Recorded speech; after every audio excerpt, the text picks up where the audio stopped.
In the heart of Kyoto, where a river flows through rolling mountains, lies a place where time slows down. Uji. The crystalline water and misty hills not only inspired novels such as The Tale of Genji, but is also the birthplace of Japan's beloved green tea.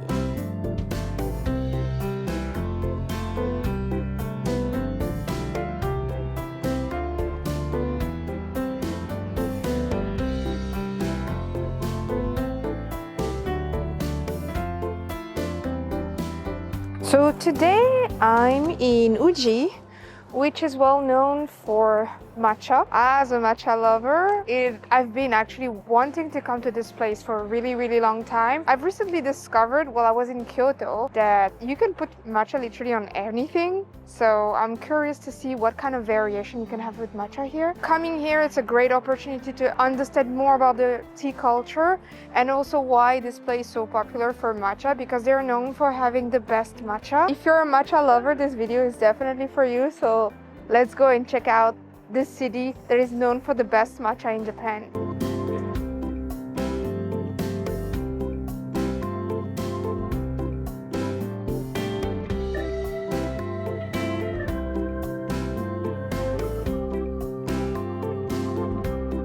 They have matcha takoyaki, soft cream matcha, matcha gyoza, different types of noodles made of matcha.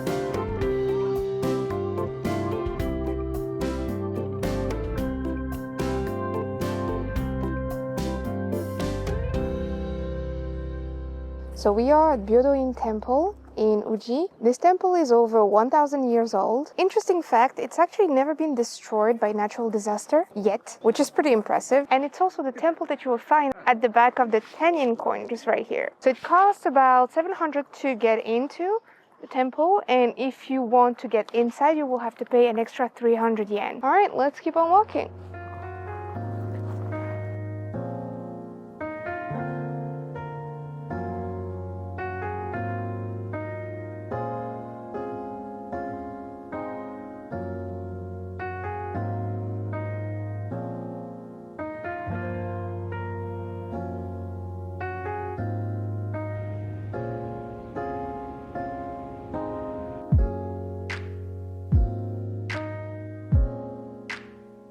The museum is pretty interesting. Sadly, I couldn't take any photos and videos because it's not allowed. If you come here, make sure to stop by the museum because it's absolutely beautiful. So definitely it's a recommend.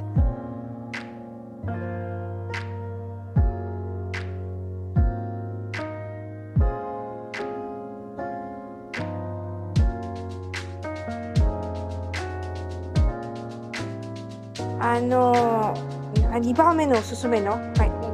そうそうそう、お願いします。アイスのみです。いいですか？大丈夫です。はい。じゃあアイスと。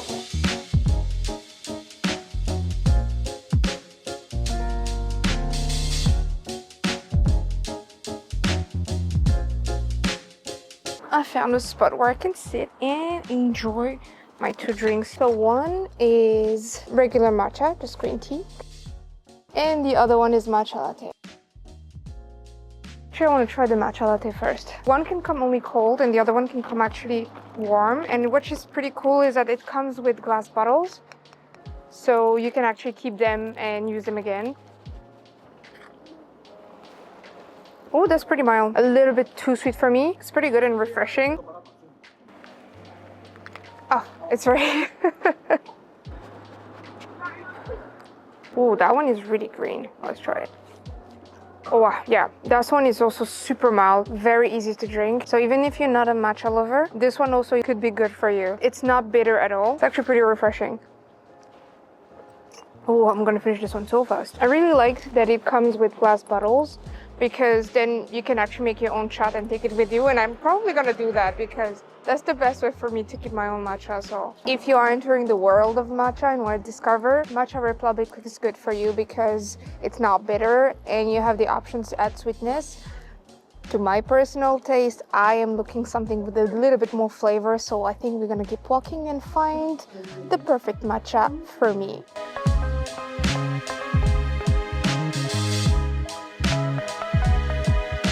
I am at Itoh Kyuemon, which is another store where you can find matchas and other types of tea. At the back of the store, there is actually a restaurant where you can actually order some of the teas and try the matcha meals. I ordered the matcha kare udon, which is here, and it's all green.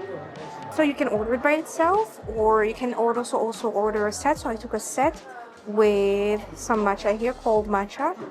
I'm going all green here. And then as a dessert, I decided to take also a matcha parfait. I originally wanted to try a place called Nakamura because I came here a little bit too late. The store closes at around 4:30 and it's already close to 4. So by the time I finish this, there's no time for me to actually go to that store and try the famous matcha parfait, which is fine. So that's why I got myself another run just right here. I'm actually pretty excited by the kare udon because it's super green and it smells amazing, so let's just give it a try. Earlier as I was queuing, I was actually browsing and trying to look at what kind of matcha or what kind of kimchi I want to buy from the store because there's a store right here, and the person at the store told me that actually if you come to the cafe you get to try some of the matchas because there are different variations of matchas. There's some that are super bitter and some that are less bitter, and you have the mild version, and some of them are already available in the cafe, so I decided to try one of those. Oh, I forgot to save that sugar. That one is very sweet. I think I'm gonna have to order something else. Yeah, I have also a nice background just right here, which is pretty nice. Let's try the udon. Itadakimasu.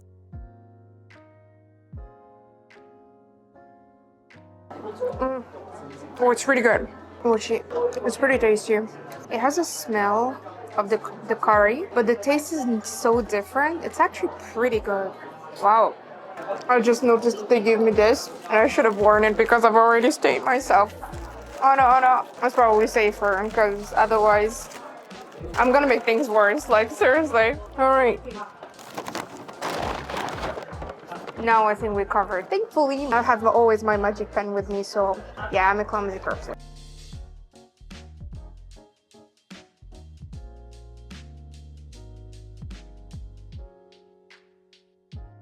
Okay, so I was told to add some matcha powder on the top. The more the better.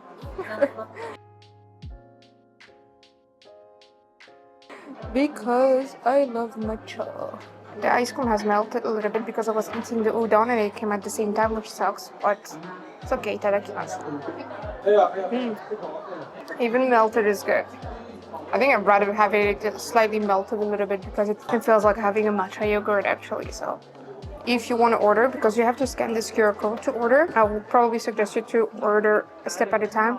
I accidentally ordered everything all together, and that's why everything came all together, sadly.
This store right here, but right behind me, is actually over 400 years old, and they are probably one of the oldest stores in Uji for buying tea. Since I got already matcha in the other place, I decided to focus on getting quality tea here. So I went for the Asahi Hojicha, In terms of taste, it's quite rich in taste, but still mild in flavor.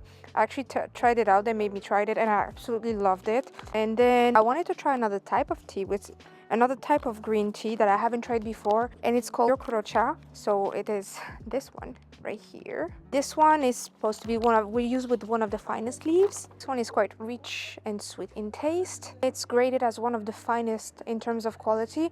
There's obviously different category from the less sweet to the sweetest. I went for a less sweet version of it because I'm not very fond of super sweet tea.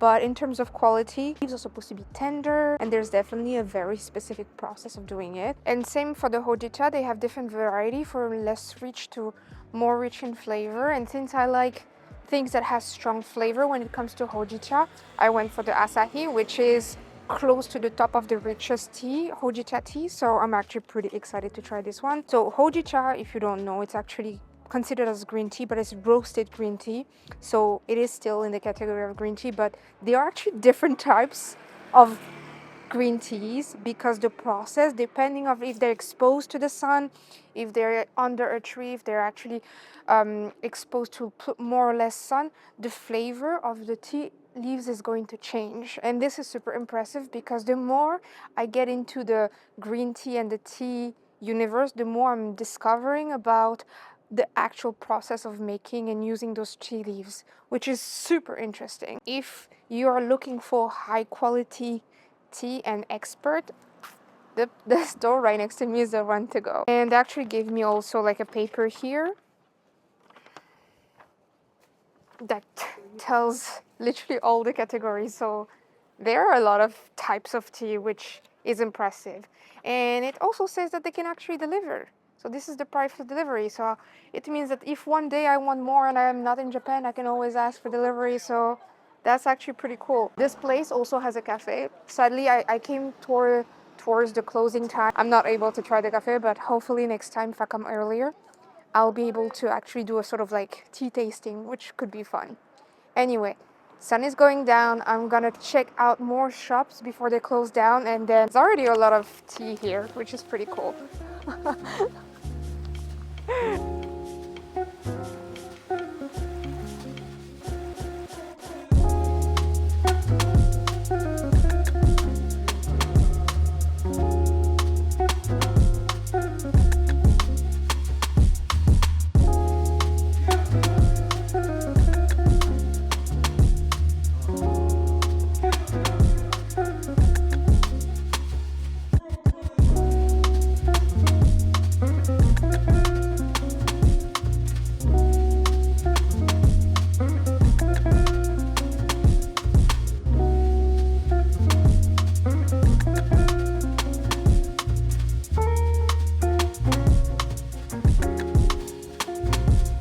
So after drinking all these matcha-based drinks, I figured that it was time that I get to my next favorite drink, which is Hojicha. And there's a place close to the bridge called HoHo Hojicha, and is literally specialized in Hojicha. So they also offered Hojicha desserts and mostly Hojicha drinks. I took the Hojicha drinking set, which comes from the sweetest to the strong, the richest in flavor. And she suggested me to start from the weakest to the strongest and gave me this so I can actually taste the different flavors between each Hojicha. Hojicha is a type of tea that is becoming more and more popular in the West. And now you can also have a Hojicha latte, which I had before and I absolutely love it. Knowing that there are different variety and different tones of Hojicha is super interesting, and I'm pretty excited to try all of these. So I'm starting with the number one, which is supposed to be the mildest one, the easiest one to drink for those who are not very fan of bitterness. Oh, it's very good indeed. It's very mild. I would say that this one is very good for those who are trying or beginners when it comes to drinking Hojicha, because the bitterness and the rich flavor is not that strong. It's very mild, very subtle umami and nice aroma. Yeah, this one is very easy to drink. Wow, very sweet. Okay, let's try number two. Oh, I like this one. It's definitely richer in flavor. Still not too strong. So I would say that if this one might be too light for you, this one is kind of similar, but slightly stronger and richer in flavor. without having this bitterness. So this one is pretty nice. It kind of have this like refreshing aftertaste and a slight sweetness. When you smell it, actually you can actually smell the sweetness. That's pretty good. This is too sweet. So this one is supposed to have a heavier umami flavor. Oh shit. Like the roasted flavor is there, but it doesn't overtake your palate. So you don't feel like you're having this bitterness aftertaste. It's just coming up at first, but then it disappears and it becomes very subtle and mild, which is actually pretty good. So far, I'm actually surprised because they're all good, and I can definitely taste the different flavors of each one of them and can see the difference. This one is rated 4 stars, is the Hojicha, and is the last one. Oh, wow. This one is the perfect balance between all the first 3 because this time you have the roasted richness of the Hojicha without, again, not being too overpowering. So it does have this character and its richness, but at the same time it's like super mild and balanced in terms of flavor. So you get the umami, you get the sweetness, you get the rich flavor and rich bitterness without being too much in all categories. So it's literally a bit of everything without overpowering anything. Okay, I think this one is my favorite. It's definitely a place I will come back to next time for trying the dessert because they also have a variety of dessert and they do Hojicha latte. Once again, I'm always late to the party and I'm always close to closing time, so I'm already glad I got to try these because it definitely opened my mind. I've learned a lot today about Hojicha just in general, and I was not expecting that there were going to be so many different flavors and tastes. And if I hadn't bought so many tea, I'll probably get more, but I guess I'll leave it for next time. Today I've learned that tea is much more than a beverage to enjoy in Uji. It's a way of life. As it is often said in Zen tradition, tea and Zen are one taste. To drink tea in Uji is to experience tranquility, embrace the essence of harmony, and purify yourself from the clutter of everyday life. I hope you guys enjoyed this video. Thank you so much for watching and I'll catch you on the next one. Bye bye!